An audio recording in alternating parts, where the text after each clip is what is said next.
So throughout the Network and Learn Live, it's really about the Q&A back and forth between what the presenters have presented today and what you're thinking and kind of what's stirring around and rattling around up there, right? So what will happen is you can tweet it out, of course. Please use our hashtag UDLIRN. Let me see if I can get back to one so that we can be social. There we go. Oh, one too many, Dean. All right, so UDL, if you have questions, you can tweet them in. I'm talking to you folks out there in the live stream world.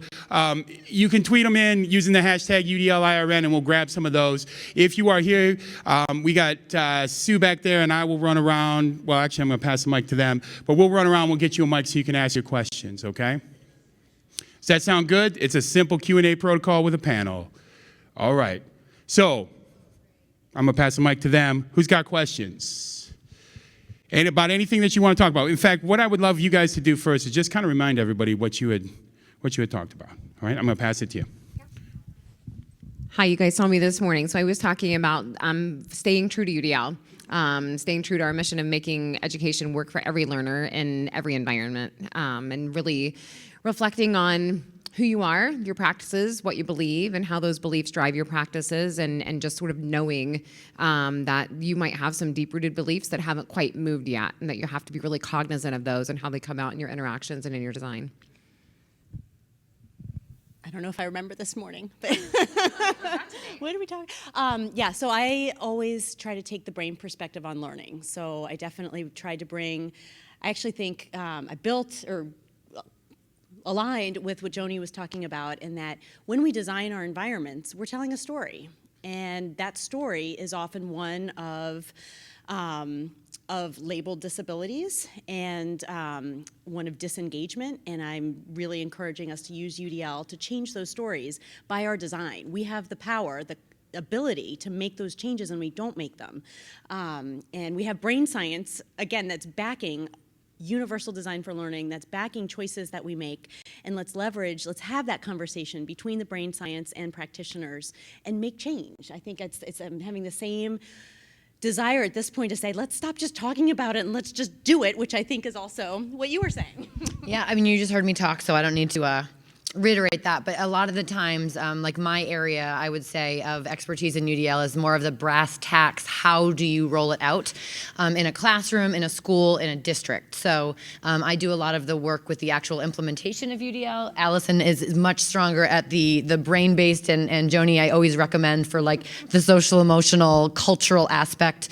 And so we really have three very different areas that we could answer your questions about. And they'll always be through the lens of UDL. I think that's what's so fun, is our conversations will always be grounded in that framework. All right, who wants to start? Come on. Where are the diffusers? All right, but I have one for Katie. Katie? Yes. Where'd you get your pants? Okay, this is like a dirty little secret, which I'm a little bit like, I'm nervous to share because this is going to be like letting the secret out of the bag. I don't buy any clothes. I only get them from Rent the Runway. So all my clothes are delivered in an app on Monday. I get 4 things. I wear them for the week. I return them. I get 4 more things next week. So if you were to see my closet, I have like 2 black pair of pants, a robe, and a bunch of running clothes. My husband has 2 walk-in closets, though, because he is like my legit opposite. You'll see him tonight. He's flying down. And I think he could give Brian Dean a run for his money. I really do. Yeah. We'll see. But yeah, Rent the Runway. If you ever need clothes, it's the way to go. Okay. So I have a question, just a general question that I think could probably be addressed by any or all of you. In terms of getting that buy-in for universal design for learning. So I work at an ISD level. We have multiple districts we support. They all kind of have their own, slant on things, but their own needs, their own student makeup, their own culture. One thing that is always in common, we do our PD Expo for our superintendents and curriculum directors. The lineup at the behavior consultant table is always like 12 times anybody else's. And to help people, I guess, what are your recommendations in terms of how you help to tell that UDL story, to frame it, to help people understand the connections between universally designed environments, learning environments, and the impact on student behavior? And so that's my question. Your advice. I mean, the lens that I always use is, again, like, a behavior is communication. And, most of the times you see behaviors because of the lack of options and choices.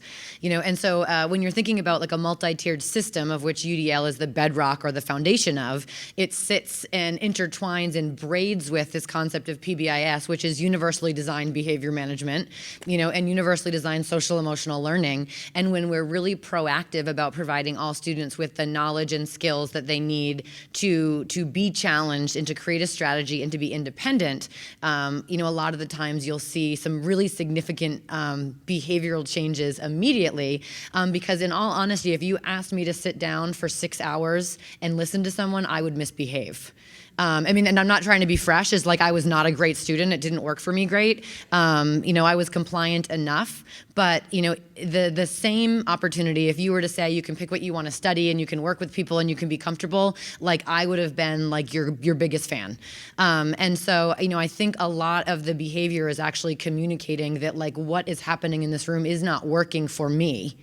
And when we can try to personalize the supports and the buffet of options for how they're going to learn, how they're going to cope, how they're going to regulate, and then how they're going to share what they know, then I think that proactively prevents the behaviors, as opposed to what we do a lot right now is treatment of behavior.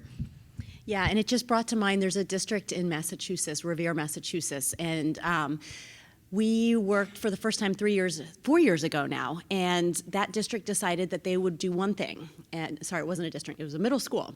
They were going to focus on goals and recruiting interest, that one guideline.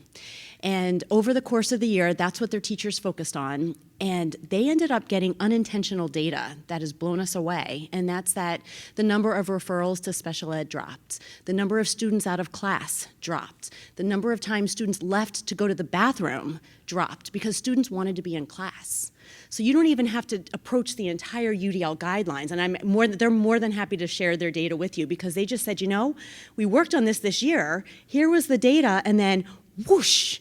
And the only change was our approach, focusing on goals and recruiting interest. So that was pretty compelling right there. Again, the design of the environment really impacts the behaviors that we see. And that's every time that I'm with somebody and they want to talk about behavior or they want to talk about discipline, because that always ends up being what they want to talk about when they want to talk about behavior. And that we don't talk about discipline, we talk about engagement. Because when we look at the various levels of engagement, that were outlined by Philip Schlechty's work, is that students who are authentically engaged have high attention and high commitment to learning. And just back from that is strategic compliance, which means like what Katie said, like I'll do it. I'll play school. I know how to play school, and I care about grades, and my family wants me to care about that, so I play school. And then when you're not so lucky, you have kids who refuse to play school, and they either retreat or rebel. But all of those behaviors are related to how close we have those students to their zone of proximal development, which means that really sweet spot between a kid's level of competence and the level of challenge and rigor that we're presenting to them. And so when we make things too easy, then you have behaviors that are associated with their level of engagement. And when things are too challenging and kids don't feel like they're up to that challenge, or that they don't have the proper scaffolding or resources for that challenge, then again, you have behaviors, but that's all directly affected, or it's all directly connected to how empowered a kid feels in a learning environment. And the way that we empower them is, what you guys talked about, through choices, through engagement, recruiting interest. And so all of those behaviors really are directly connected to engagement and how appropriate the learning task is. Yeah, can I add actually? Because then it starts to get overwhelming, because you're like, well, how can I know every kid's zone of proximal development at every moment and every time? And that again is where UDL allows me to design this environment with my goal in mind, set up my buffet. I don't have to know that for every kid. In fact, I can empower them to understand their own place and where they are in that process. Then they're owning the learning, and that again drives some of that. It gets rid of the compliance and gets them into that higher level of engagement. I don't know if you wanted it. We can just keep talking about the same and we'll keep listening. What I really loved, of course I loved it all, but one of the things that I think, Allison, you gave was permission, right?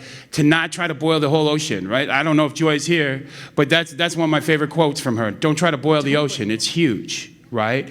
Don't try to do all the guidelines, right? Like there's permission in that. If you feel like you can, do it. Oh, absolutely. Right? In my science class, I started with executive function because I felt like my labs were chaotic. I had 32 students. I'm vertically challenged, and a lot of them were huge football players, and they were all over the place. So I started with executive function in my labs. And so you can start very small like that. And when you see changes and when you see different behaviors start to come from that, it convinces you, it, for me, led me to do more.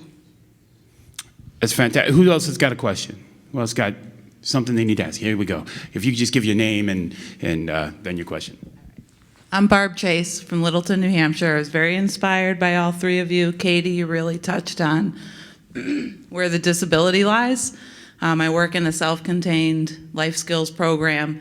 For up to 7 years, I can work with the kids, which is tough. And so I'm looking for a little inspiration and any good stories about experiences with students with intellectual disabilities. And because I feel like if I were out working with teachers who say, no, they don't belong here, it's way too hard, or like that would help develop the process for UDL. I mean, one of the things that always shocks me, you know, when every state in the nation is really evaluating teachers either on a Danielson or a Marzano model. And both of those actually explicitly say that you have to teach all students. And what can fire me up more than anything else is, you know, most teachers, and if we're looking at the, you know, the diffusion of innovation models, let's say, you know, the tipping point is 50%, really only want to teach students who arrive ready to learn. And I'm very fresh about this because I always say, you know what, like that makes so much sense. I think I'm going to be a pediatrician, but I'm not going to see sick kids. I'm going to do well visits. Because I mean, like essentially, like the art of teaching and learning means that any child that you get, you have to believe in your own self and have the efficacy to have high expectations for that kid. And when I was teaching, there was never a child ever that I would have sent out, ever. And I would fight to have them with me. Of like, don't send them down there. Like, you know, I have degrees in English. Like, I want them to love writing and rhetoric. And so, you know, I think that a part of it is to start to fight. And to say, you know, like to get administration behind, to say like, so I had my second grade teachers at an elementary school. I actually met with them yesterday and we've been just talking about inequity and things like that. And we started something called a win block, which is what I need, which, you know, some people call an extension block and we basically created a schedule K-8 where every child is going to be included in their classroom. And then we built in an hour every day for like Tier 2 and Tier 3 services for either intervention or enrichment. And that way we can actually like move the service providers as one team. So like if you stack it, like third grade is this hour, fourth grade is this hour, you have this kind of roving group of people where it's like, all the special educators, all the speech and language, all the OT, the reading, the math, and it's like for this hour, you're gonna service the kids in third grade. And then that team moves, and in this hour, you're gonna service the team, you know, in fourth grade. You know, and again, like I'm so committed to just the moral imperative of that kids deserve to be together. And, you know, there's so much research on stereotype threat and the outcomes of all kids when certain kids are excluded from that learning system. And I'm sure that you know that all of your kids would benefit greatly from like the social relationships of their peers, and their peers would benefit greatly from having a diverse group of amazing friends. And it starts with that fight to say, the state legislation says we're doing it. We are out of compliance. I'm pushing in, baby. Well said. Yeah, in terms of, and I guess I only have one little thing to add, and that's that often we find, I guess one of the comments that I'll hear teachers say that melts me is, I didn't think that student could do that. And until we really truly hold high expectations in our different disciplines for our behaviors, our students won't live up to them. So that's another piece that, that we've been really, has really changed my work, holding those high expectations. So I can tell you that we have at one of the high schools that I support in Columbus, Indiana, that one of my rock star teachers, one of the very best that I would send anybody to see is our PE teacher. And everybody has to take individual PE at the high school level. You have to take that and get your credit. That's a graduation credit. And there is not a single kid that doesn't come through that program. All the kids come through. And at any given day, no matter what they're doing, every kid is participating. Every kid. She does some fantastic things. She does like this thing with its like flexibility around the world, where it's like all of these cultural responsiveness things that are woven in, but it's also like there are all of these various activities and exercises that kids do, and they are designed to the margins. And I always think to myself, if anybody could beg out of that, it's the person who says, well, they have to be physically mobile to be able to do stuff in my class, right? And that's not the case. I mean, there is somebody who says, anybody can do this. We can all do this. I know how to design this. I'm the expert. I mean, I've been doing this for a long time, so give me all of those kids. And so it's really, I mean, it's quite amazing that I think that does kind of begin with what Katie said, that you have to have the self-efficacy to believe that I can teach every kid. And so a lot of times I think, unfortunately, when you have teachers who talk about those kids, that they don't feel confident enough in their own strengths. So sometimes it's well-intentioned, but we know that even those kinds of well-intentioned practices hurt our kids. We got another one over here. Just your name and then the question. Okay. Hi, my name is Rose Roscoe, and I'm an occupational therapist and assistive technology specialist in Washington State. And I just wanted to actually respond with one more comment about this, because I really feel like, wouldn't it be great if we had an inclusive classroom where throughout the day an OT might be coming in, or an SLP might be coming in, or a special educator at different times, and we're integrating and we're supporting that general ed teacher across the day and across curriculum, rather than this is all the gen ed, and now at this hour all the specialists come in. I am, in my practice, I'm mostly doing AT right now, but I was only pushing in, and I was always planning and integrating with what they were doing in the classroom. So I think what I'm seeing is there needs to be that teamwork across those disciplines. And if all the special educators and specialists start collaborating with the general educator and plan the day and their schedules to be integrated in there as part of that team, I think we could serve all the kids in the general ed. So that's my vision of how that might look. So do you guys have any experiences of true integration of all the special ed support coming in and collaborating with the general ed teacher? So I'm a coach, like that's my 9 to 5, is that I'm a UDL facilitator, and I don't have all the answers. When my teachers come to me, I don't have all of the answers, but I am an expert learner. I'm really resourceful. And so that's over the last 2 years, that has been my push, is to make my teachers aware of their resources. Because if you're not somebody who has to work with the occupational therapist, you might not even know who the occupational therapist is for your building. That's been my experience, right? Or you don't know who the speech therapist is. And so I have tried really hard, like in my role, to make sure they know who they are, and that I say, you know who you should talk to. You should talk to our speech therapist. I know when she's here, and I'll bring her over to your room. And so I think that as, one of the things that Katie said is like being a connector.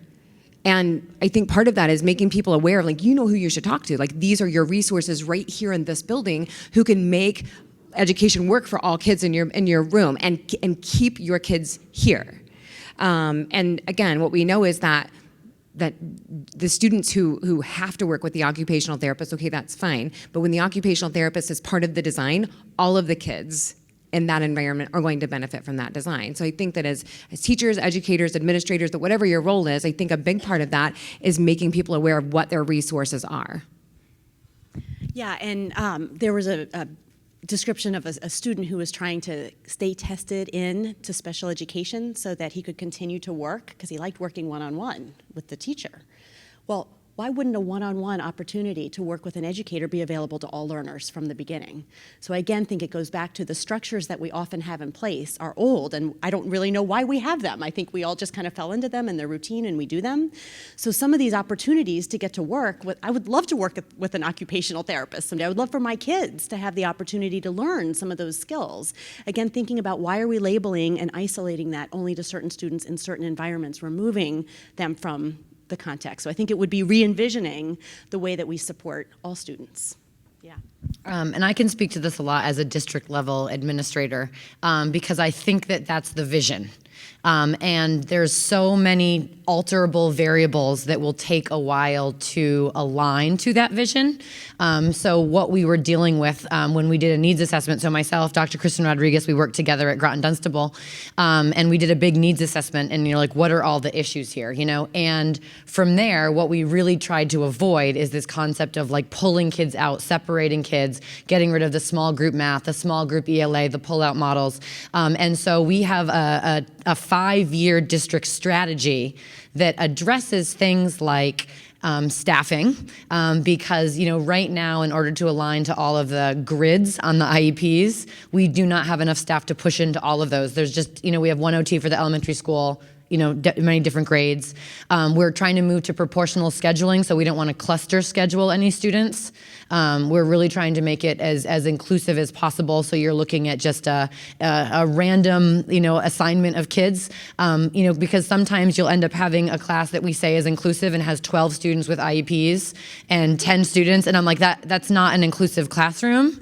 It's almost like a reverse inclusive classroom. And so, if our school is, 15% of students with disabilities, then every class is going to be 15% of students with disabilities. And, if we really believe in that vision, which we do, the challenge, and it's not that it's definitely something within our reach, but we have to create, like, how do we get the resources for that? Because we need more staff. And so one of the things we're doing this year, just to speak to you as an OT, is we're actually hiring 2 more OTs, but we're not assigning them to schools, we're assigning them to the district, because ultimately the goal is to move beyond the WIN block.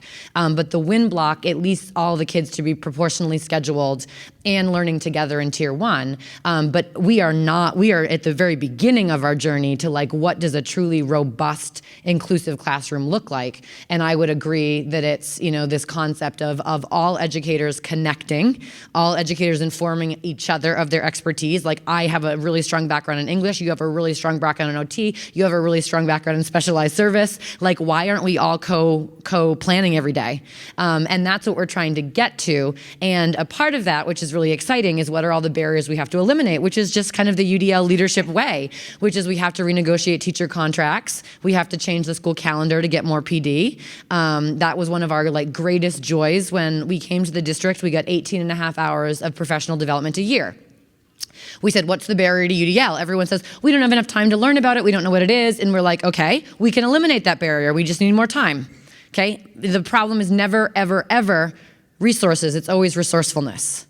So I'm telling you right now, if you're in public education, you're not getting any more money. So what are you going to cut? And so, we were really, really cognizant of, like, what do we have to cut? What do we have to do? We have to really sell this. We have to be salespeople to the school committee to talk to them about why this professional development is so important, why equity is so important. Long story short, after 3 years, we renegotiated both the teacher contract and the town calendar, and now our teachers get 78 and a half hours a year. We have half days every other week to focus on co-planning and inclusive practice. So we are on the road, but we are only 4 years in. And, it took the Lemon guys 150 years. So if we can do it in 10, it's one for the good guys. And David Rose does have a quote that anything really worth doing you won't accomplish in your lifetime. And that helps me a lot. We need to see those little things, but it's really helpful to think that we really may be envisioning a whole change that may hopefully go beyond our lifetime. So we're going to take 2 more questions, and then we're going to wrap it up, okay, folks? So Mia had one question over here. I'm going to turn it over to her. Honestly, I think you guys answered my question within the last talk. First of all, I want to thank all of you guys because the work that you're doing is amazing. Truly. I mean, not just being a fangirl, but being in education, having family members that are those students with intellectual disabilities, ADHD, all of those things. I'm a big believer in all means all. And especially today, Katie, what you preached about it being personal for you, I think was great, because now we're taking that lens of all, meaning those students in the gen ed curriculum, which I think that a lot of people like to apply UDL to, right? To outside of the gen ed curriculum is like, oh my gosh, yes, thank you, I'm on. I'm like with you all the way, let's go Army. Like, let's go with that. So it's absolutely amazing. And the other thing that I was wondering though is, like, now that it's in the ESSA, right? And now it's in ESSA, and we talk about the time period, and we talk about hopefully maybe within our lifetime that we're gonna see this roll out. Do you think that the buy-in is going to come once, like, your district has anecdotal, like, it has data and, anecdotal records, or how is that going to happen? Because I know we couldn't do it from the top down, right? We couldn't do it from the top down, so now we're trying to do it from the bottom up. Can you speak to that? I absolutely can. We have the data. We have data like you wouldn't believe, and how much growth we've made. And when we share the data, we get a lot of, oh, well, your district's bigger than ours. Oh, it's because you're in Massachusetts. Oh, you have a different ed-eval system. The problem is not the lack of data. There are thousands of peer-reviewed studies that this is the best thing for kids. It's a lack of wanting the equity. And I truly, honest to God, believe that, because the information is there. I spread that information, and every time I present, people are like, oh, I looked up your district online, and your per pupil is 13,000, and ours is like 11,000, so we could never do that. Or, well, you have 277 teachers, and we only have this. You can make excuses, or you can make a difference, and people need to just stop and make a difference. CAST works with so many districts, and we have the same, whether it's an individual classroom, a school, a district, we see the change. And it always comes back to the question that you want answered. If you have a question and you want it to get answered, you gather data around it. We have so much data as educators. Every assignment that comes in is data for us. Look at that, share those little stories of, I did this one little thing and here's what I saw in my classroom. That's data. Share that, spread that within your schools. And I really do think that those are the moments, because then they're your kids in your school, and you can't play that game of, well, that's just not me. Same. The district that I've been in, depending on who you talk to, we've been on our UDL journey for 10, 12, 15 years, depending on who you talk to. And we have so much data around kids taking AP tests, data around standardized tests, data around our graduation, and all of the various subgroups that have trended up, in every single possible piece of data we could possibly collect on them. And so we have all of that data. It's not that it doesn't exist. I think that what Katie said is true, and what kind of speaks to what I had said this morning, which is that our beliefs about education are pretty deep-rooted. I mean, it really is a part of culture that is, it's not that it can't change, it's that it's slow to change. And so that if you have people who say, well, we can't do it, we get the same thing. Well, that's, you guys have UDL facilitators, or you guys have these people in place. And if that really is the response, that I have to say, well, then you have a belief or a value system problem. You don't have a resource problem. You don't have a kid problem. You have a value or belief problem. And those are the things that have to change if there's ever going to be any real kind of equity and inclusion. We got one last question, wrap it up. All right, my name is Kristen Douglas, and I'm from South Carolina, and I kind of represent the top-down model. So I'm from our Department of Education. I'm in the Office of Assessment, and I'm on board. But so I want some advice, like, how do I start from the top? Because I know as an educator, and I just came out of the classroom in December and stepped into my new role, and I know we affect what we can touch. And I could touch my classroom and my students. I'm at the top. So where do I go from here? I mean, one little thought is to model it everywhere you can. I mean, we say that of administrators, model your faculty meetings, model your parent night. We had someone redo the way they do campus tours, redo the way you do your cafeteria, start taking little moments in your day and model UDL in that, and people start to ask questions. They'll say, that was different. What was so different about that? And that's when you can maybe decide how much or how little you want to say about UDL. And you can, you subtly infuse it in. Here's my goal. I value variability. I totally agree, and just want to echo, it's, Joni, that we get set in, this is what I've done. This is how I did it. And we've heard teachers say, but I like the organization. So that's your goal. The goal then isn't about learning. So again, always come back to what's the goal that you're trying to change and affect with that assessment, and go for it. Go for gold with it. Mindy says that. Go for gold. Oh, I did. Yeah. I mean, that's what I was going to say, because I'm also kind of in a top-down role as an administrator. When I first came to the district, my biggest fear was that they were going to think UDL was a Katie Novak thing. And I'm like, I don't want it to be a Katie Novak. But it's like, we're only doing this because she's here now, we're stuck with her. And, so if you think about the diffusion of innovation, as you start with your innovators, you will always have them. So whether you're top down, bottom up, side to side, if you say this is an amazing idea and this is the data and this is what it does for kids, you will have 2% of people who will just be there for you. And if you can coach those people to connect, hey, can you model this for your colleagues? Would you mind doing a faculty meeting? Would you consider speaking at our state conference? If you can get them to inform, would you write a blog? Would you write a policy brief with me? If you can get them to sell, how about coming to this, this big vendor, the South Carolina Association of School Superintendent meeting, that's what you have to start doing. And then they're going to easily get the next 15%. And that's when now you have a think tank. And our tipping point happened when I came to the district. We said for the first year, we're not going to make anyone do anything. We're going to model it and we're going to allow them to explore it. But if we come in here and say, everyone has to do it this way, it's the worst modeling of UDL ever. So the first summer we said, okay, I'm going to teach a graduate course. It's going to be so awesome. You get to hang out for a week. It's going to be so universally designed. It's going to be amazing. We're going to go on field trips. Staff of, 270 teachers and 12 signed up. I'm like, well, that's depressing. But it's 2.5%, in hindsight. You know what I mean? You're pretty close. So they come and I'm like, okay, that's fine. So the 12, I said, okay, your job is to scale. And it's the same thing. Do you want to inform? Do you want to model? Do you want to connect? So you're going to choose one way to scale this. And it might be to create your own graduate course, to publish a paper, to do it at a faculty meeting, to invite people to watch you. I don't care what it is. You choose. The next summer, another 20. And again, I'm like, gosh, we worked an entire year, providing these options. And then we hit a tipping point. The third summer, there were 73 teachers who signed up. The fourth summer, there were 102 new ones. So at this point, basically every single person on their own without any requirement, because once you hit that tipping point, it's the kids start saying, you know what, this really isn't the best strategy for me to learn. In the other classes, and the teachers are like, oh, what is this? Yeah.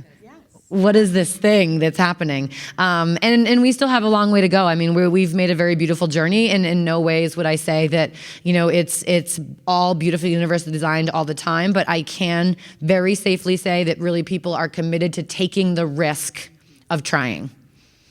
Can I add one more thing? Just because it's about assessment, always go back to the goal. One of the goals of assessment is to be able to sit for 4 hours holding a pencil. I'm not kidding. Sitting for whatever the length of time is. If that's a goal, then let's own it and let's design to get to that.